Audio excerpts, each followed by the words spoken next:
and then you'll know what's going on, because you'll have been intimately involved with me and with others. You go beyond understanding relationships are good to saying relationships are good. I know because I'm in them. I do them. I live with them. I live for them. I love. I humble myself. I pour my soul out into the lives of others. I know what I'm talking about because I'm doing it. Verses 8 through 12. Peter said to him, "Never shall you wash my feet." Jesus answered him, "If I do not wash you, you have no part with me." Simon Peter said to him, "Lord, not my feet only, but also my hands and my head." Jesus said to him, "He who is bathed needs only to wash his feet, but is completely clean. And you are clean, but not all of you." For he knew the one who was betraying him, and for this reason he said, "Not all of you are clean." And so when he had washed their feet and taken his garments and reclined at the table again, he said to them, "Do you know what I have done to you?" And they don't. Of course they don't. I mean, they do, but they don't. They know, according to the first Greek word, because they've been sitting there and had their feet washed. They got that. But they don't know yet because they haven't done it yet. They haven't arrived at the second level of knowing, if you would, which you get after you've done it. Peter's objecting to sanctification, but I'm not picking on Peter, because do you remember early on in Jesus when he was water baptized, and John the Baptist basically says, I shouldn't be baptizing you, you should be baptizing me. These are not like bad people doing bad things, they're just people that just don't get it. They see what's going on, they're not getting it, they know they don't get it, and Jesus is trying to explain to them, I know that, but the way you're going to get it is by doing it, which means by humbling yourself. Would you continue reading verses 13 through 17? "You have called me teacher and Lord, and you are right, for so I am. If I then, the Lord and the teacher, washed your feet, you also ought to wash one another's feet. For I gave you an example that you also should do as I did to you. Truly, truly, I say to you, a slave is not greater than his master, neither is one who is sent greater than the one who sent him. If you know these things, you are blessed if you do them." So that's really the connection that he's making for them now. What you've been seeing me do, I know you've been watching, and you get it at a certain level. When you do it, when you follow my example and humble yourself, then you come into the other level of knowing and knowledge. The word example that Jesus used, I've given you an example, is a very interesting one. In the Greek, it stands for a pattern. I've given you an example, a pattern. But it's not like a blueprint where you put the blueprint over here, you look at the blueprint and you copy it. It's like the pattern that you would use for making a dress. And if you've ever seen those patterns, you actually take the pattern on top of the material, and then start cutting out the material according to the pattern, so it comes out exactly the same.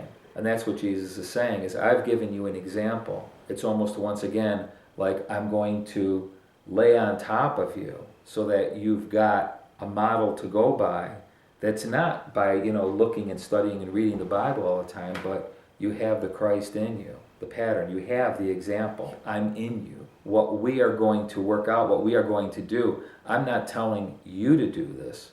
When I live in you, this is what we are going to do. We are going to wash each other's feet. We are going to love one another as I. These are all the words that Jesus is using to bring about his love. And he's giving them that connection between eidō and ginōskō are the two Greek words. You do, you serve, there's action associated with what you're reading. Let's just read something from John 10 that'll fit into this, and read verses 17 and 18. "For this reason the Father loves me, because I lay down my life so that I may take it again. No one has taken it from me, but I lay it down on my own initiative. I have authority to lay it down, and I have authority to take it up again. This commandment I received from my Father." So he's using the same word that he uses in John chapter 13, when he's talking about laying aside. I'm laying down my life. I have the power to lay it down. I have the power, the authority to pick it up again.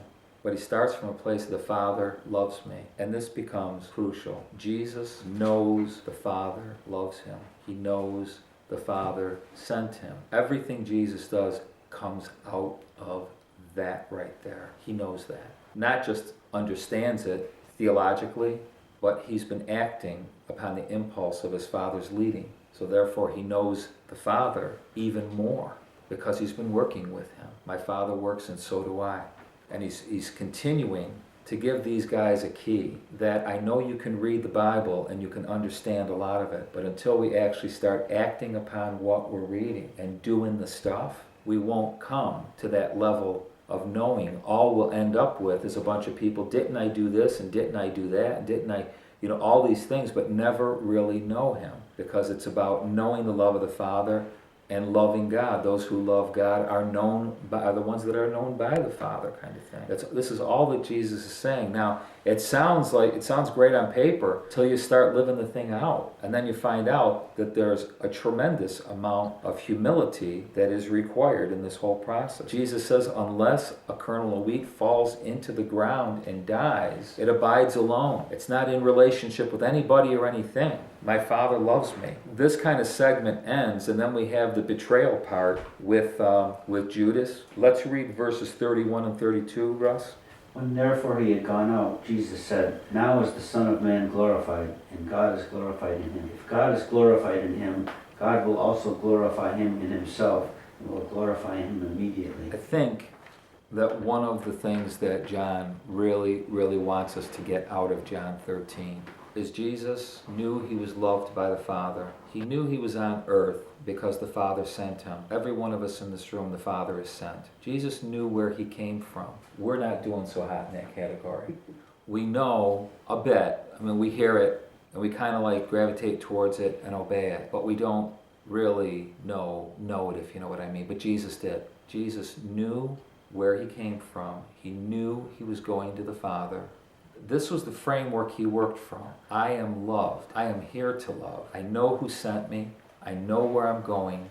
And I know this hour right now is the hour when the Father will be glorified. Wherever I am, the Father will be glorified. The Father loves me. He wants to glorify me. He will be glorified. What I'm trying to say is this, is I really believe that with John, more than anything, from the very beginning of his gospel, he is definitely revealing our Father, but he's revealing us as well.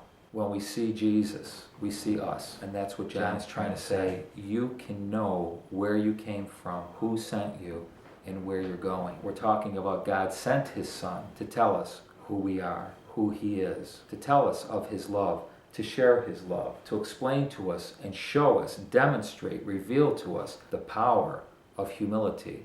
What is the power of humility? Jesus saves all of mankind through the power of humility, of love. It's a very, very powerful thing, love. And I think this becomes a real key for us. When we know the Father's love, it changes everything. And all of a sudden we go from being just human to a son of God who serves in humility and love. And that makes all the difference in the world. I don't think I'm going to have a tombstone, but if I did, it might have some of those words on it, that I made a decision to rise up from the table instead of sitting there and consuming stuff for myself. It's the same word that's used for resurrection. To rise up from the supper table and stop eating, to gird myself, prepare myself to serve others, to wash their feet, knowing that when my work on earth is gone, I will rise and sit again at the table. But a servant knows, servant of the Lord, which is throughout the entire New Testament, all constantly, Peter, James, John refer to themselves as servants of the Lord. They know exactly what they're talking about. They have decided to serve, to do the stuff, because that's the way you come to know as well. That is the way to knowing, is by doing. It's a powerful chapter, powerful pictures. And it's at this point where Jesus gives them the new commandment. Russ, would you read verses 33 through 35? Little children, I am with you a little while longer. You shall seek me, and as I said to the Jews, I now say to you also, where I am going, you cannot come. A new commandment I give to you, that you love one another, even as I have loved you, that you also love one another. By this all men will know that you are my disciples, if you have love for one another. So he's really peaking with this whole thing. This is what we've been talking about for weeks now. Love as I've humbled myself. You humble yourselves. I've been serving. Serve one another. I've revealed love. Love one another. Let's finish it up. Verses 36 through 38. Simon Peter said to him, Lord, where are you going? Jesus Another answered, question.